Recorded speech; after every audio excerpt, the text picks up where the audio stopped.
Imagine you have met a charming, charismatic person who is both witty and handsome. They stare you straight in the eye and tell you, You're special, you look good, and you're good at what you do.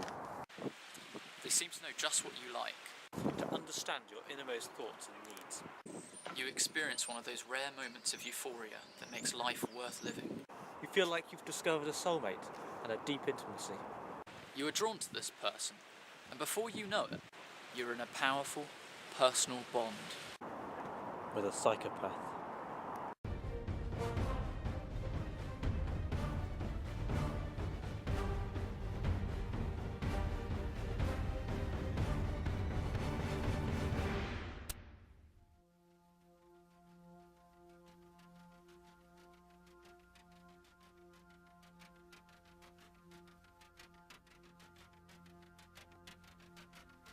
Whether you are aware of it or not, each and every day your life is touched by the effects of psychopathy on our world. Bereft of love, remorse and compassion, if there is a type of mind that can be depicted as evil, it is that of the psychopath.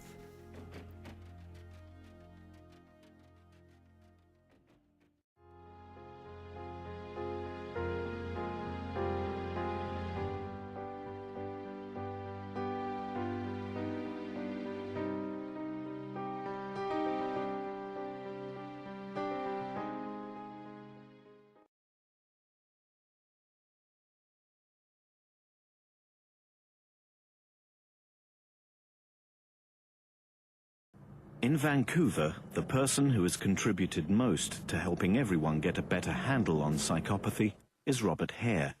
From the start, Hare recognized the central problem of defining a condition about which we know little, other than its symptoms.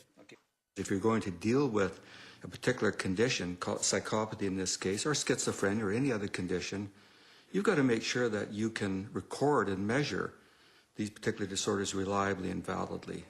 From the scientific perspective, psychopathy is a combination of characteristics, inferred personality traits and behaviors that hang together. And for this reason, we had to figure out a way to make this idea of psychopathy as scientifically valid as possible. And we spent the next 15 years trying to develop an instrument that would actually do this job. In effect, a measuring tool that was not made out of rubber. The measuring tool that Hare devised is called the Psychopathy Checklist. It's become the industry standard internationally for identifying psychopaths. In a carefully structured interview, an expert using the checklist, which defines character traits closely associated with psychopaths, can determine the extent to which someone is or is not psychopathic. Many of these characteristics are not uncommon, but points are awarded out of 40, and a score of 26 or higher is required to identify the true psychopath. The psychopathic checklist basically consists of 20 main items that were identified by Dr. Hare to be used as a tool by which to measure and assess the presence of psychopathy in individuals. His research led to the 20 traits being grouped into 4 facets. The psychopath's relations with others are superficial, surface, very little depth, mostly style over substance. And the idea is to impress other individuals, to somehow put them in a position where you can manipulate them. Glibness and superficial charm. A psychopath will put on a mask or persona that is likeable and pleasant. They may even do good deeds to gain the trust of their potential victims. So fair, so cold, like a morning of pale spring still clinging to winter's chill.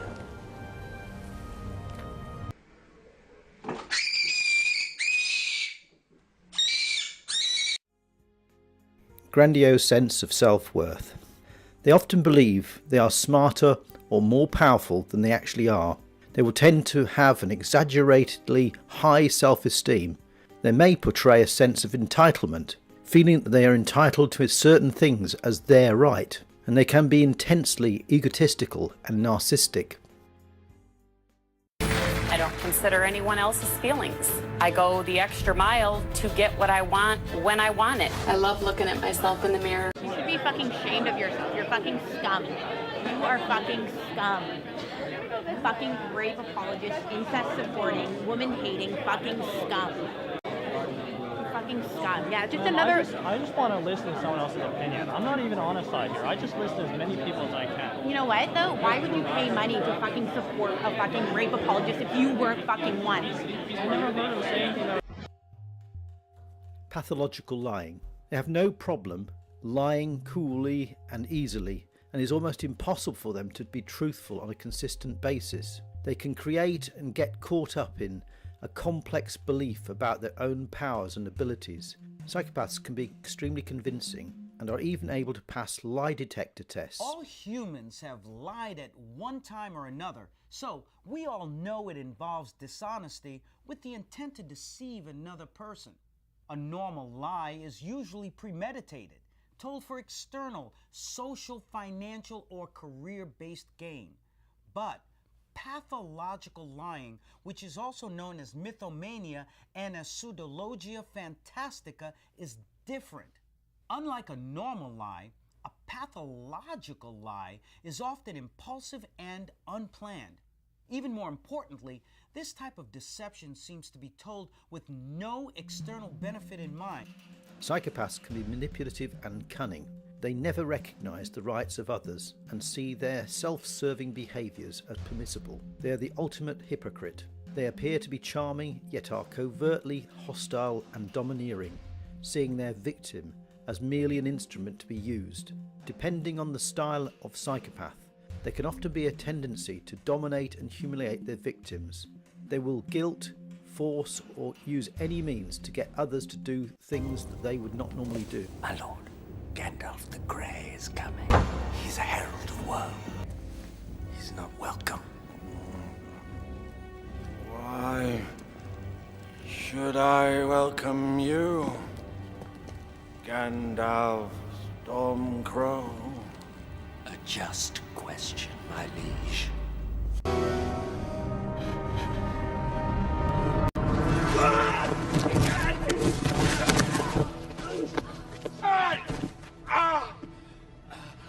I've only ever served you, my lord. Your leechcraft would have had me crawling on all fours like a beast. Lack of remorse, shame, or guilt. Psychopaths contain a deep-seated rage, which is split off and repressed at their core. They do not see others around them as people, but only as targets and opportunities. Instead of friends, they have victims and accomplices who end up as victims. The end always justifies the means, and they let nothing stand in their way. You murdered this man. Yes. You tortured him. Of course. There is no ambiguity, and there is nothing you want to... In court today, you said you're not here to pretend to be remorseful. Of course not. Why would I do that? Are you remorseful? Not at all. Why? Why would I be? I took him to my house, walked him down the street. I don't know why the media acts like the motherfucker couldn't walk. He walked very well. Walked him upstairs, kicked his ass, and killed him. Shallow affect. Their emotions tend to be superficial, and when they show what seems to be warmth, joy, love, or compassion, it is more feigned than experienced by them, and usually serves an ulterior motive. They tend to be outraged by insignificant matters, yet will remain unmoved and cold by what would upset a normal person, such as the death of a close relative or injury to an offspring. They lack the capacity for love, and they will make promises with no intention of keeping those promises.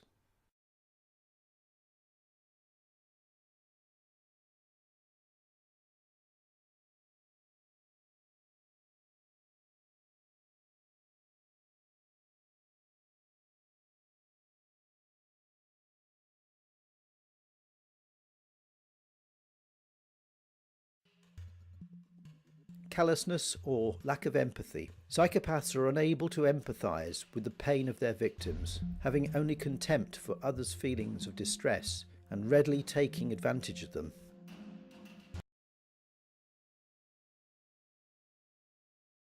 You killed more than 200 people. Sure. Yep. I killed, basically, more 100 people when I was a young man. One part of my life, I killed people for nothing. Just for somebody to look at me wrong, I would kill them. Stab them, shoot them.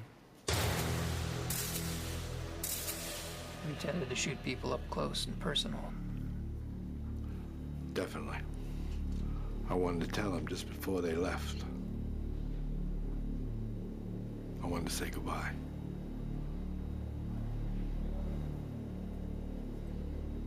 Did you like to look them in the eye? I wanted them looking straight at me.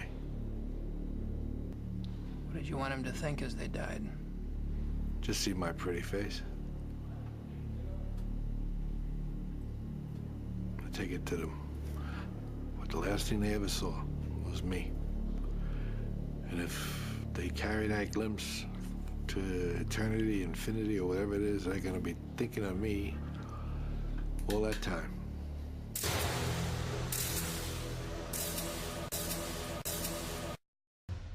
A failure to accept responsibility for their own actions. They are oblivious or indifferent to the devastation they cause. They do not accept blame themselves, but blame others, even for acts they obviously committed.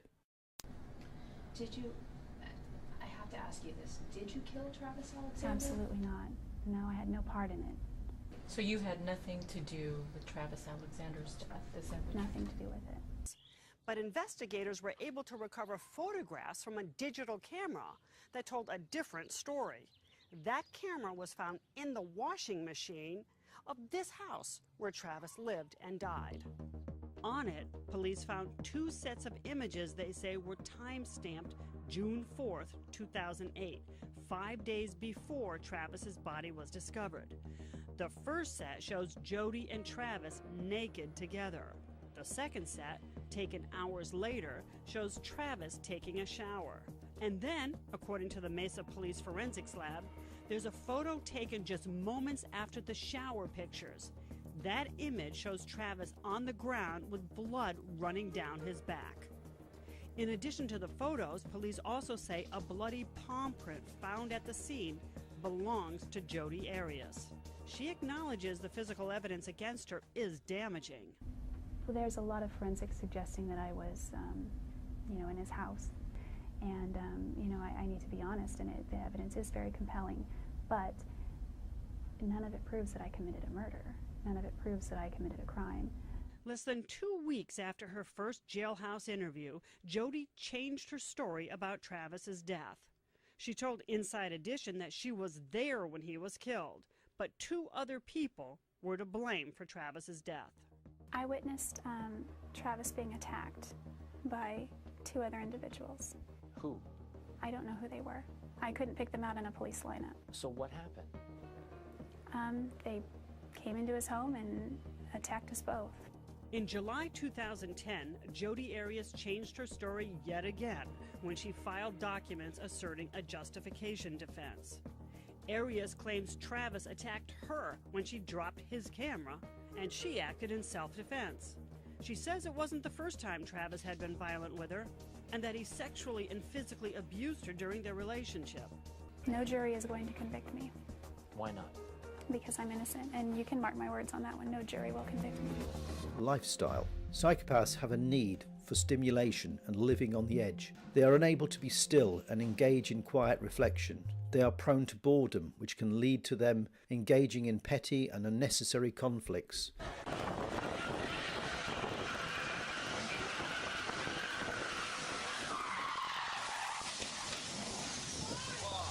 Parasitic lifestyle. Psychopaths tend to be sponges who live off other people. They will use pity play, of claiming how they have had an unfortunate run of bad luck, or anything that will guilt you into helping them out. If you look at them closely, any misfortune is often of their own making.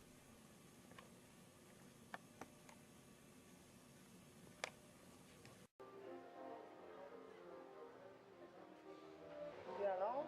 No, are you alone? Yes. Yes, I'm alone, yes, yes.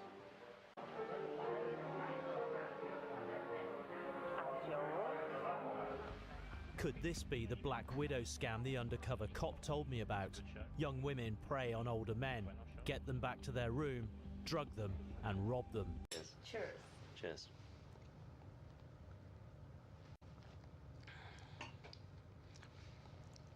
I'm just going to go to the bathroom. Just be one second. Okay.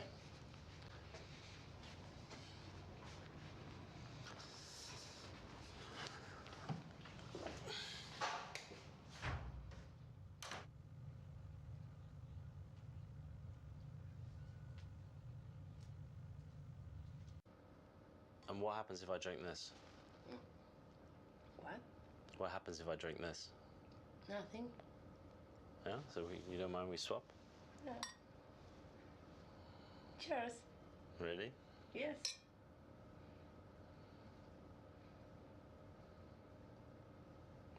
You don't want to drink that one, do you? So tell me, what's in the drink? Denominado vulgarmente acá en Argentina es la burundanga. Es una droga que a los 2 minutos de ingerirlo en el cuerpo te hace efecto inmediato. 2 minutes and 2 minutes. gone. Te dormís. Out. Tu fuerza de voluntad no la tenés. Queda eliminada, te entregás a lo que yo quiera hacer con vos. After that 2 minutes, when I'm unconscious and I'm asleep on the sofa, what do you do? Me encargo de revisar toda la habitación y de sacar todas las cosas de valor, así como teléfonos, notebook, netbook, dinero en efectivo, dólares, y los mejores dólares, justamente cuando son extranjeros, todo lo que tengas de valor me lo voy a llevar. How much money can you make in a night? Depende de lo que tenga esta persona en el departamento o en el lugar donde se está hospedando. Por lo general son $10.000, ponele, más o menos. Lack of realistic life plans. Psychopaths tend to move around a lot or make all-encompassing promises for the future. They tend to have a poor work ethic but exploit others effectively. They tend to exaggerate claims of their own accomplishments.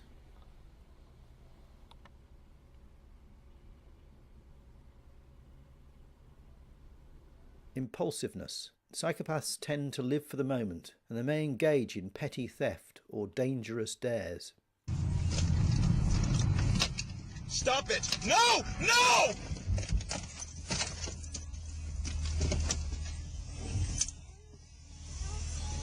There's Maggie Christine. Ow! Why the f did you throw me out? No, I had it videotaped. Why did you throw me No, I had it out? videotaped. Irresponsibility or unreliability. Psychopaths will never own up to making mistakes or getting things wrong. They're not concerned about wrecking others' lives and dreams through their actions and behaviour. Then, the moment Ken thought he was going to die. Poor behavioural controls. Psychopaths have a tendency for rage and abuse that alternates with small expressions of love and approval and produce an addictive cycle for abuser and abused, as well as creating hopelessness in the victim. They are prone to belittle, bully, humiliate, mistreat, mock and even physically attack people who they see are unlikely to bring them any benefits.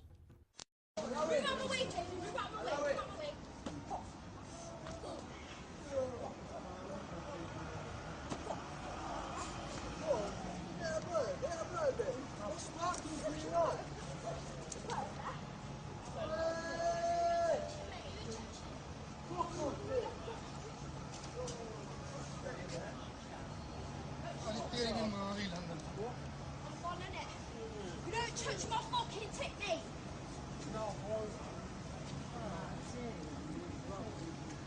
Oh shit.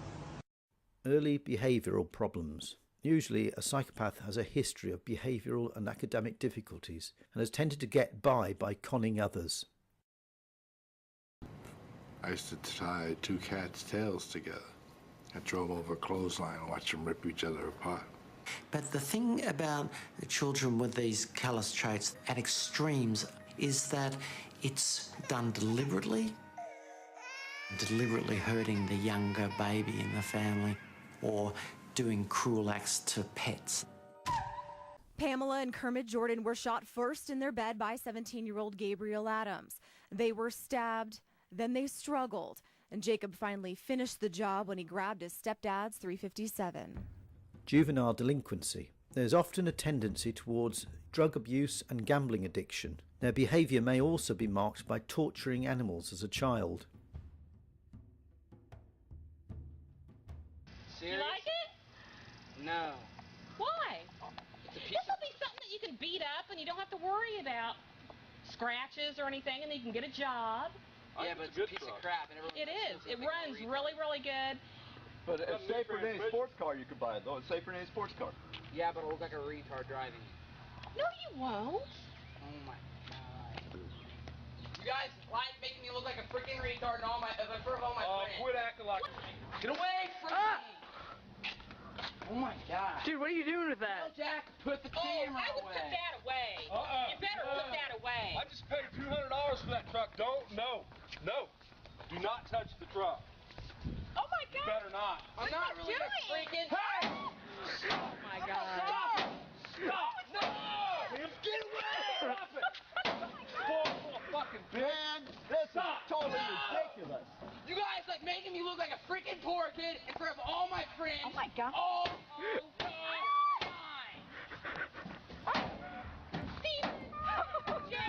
Revocation of conditional release. Now, of all the traits, this is the one I have the greatest difficulty in justifying, because it depends on psychopath's actions being brought to the attention of the law. Criminal versatility. Psychopaths can be found getting involved in any number of activities, not all of them criminal, but most derived from a selfish disrespect for the rights and welfare of others. But some will specialise in a particular area, ranging from con jobs and fraud to violent robberies and even child exploitation.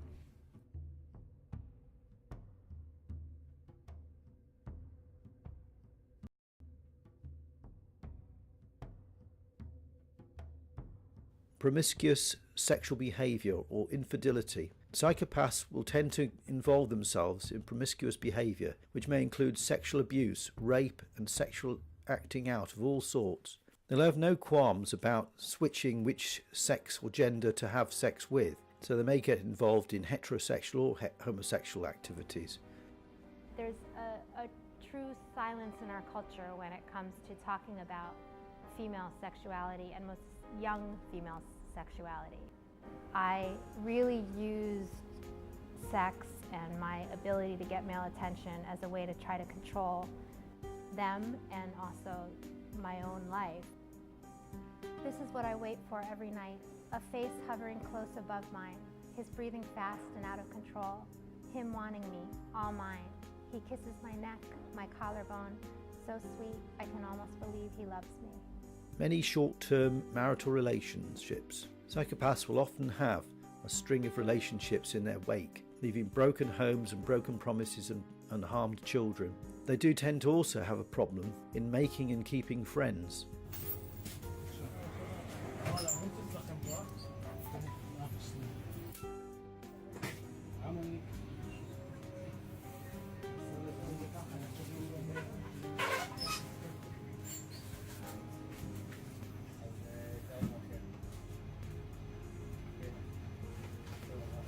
אתה עובד השני, יחליף אותו ואז תוכל לקחת. כן, בבקשה.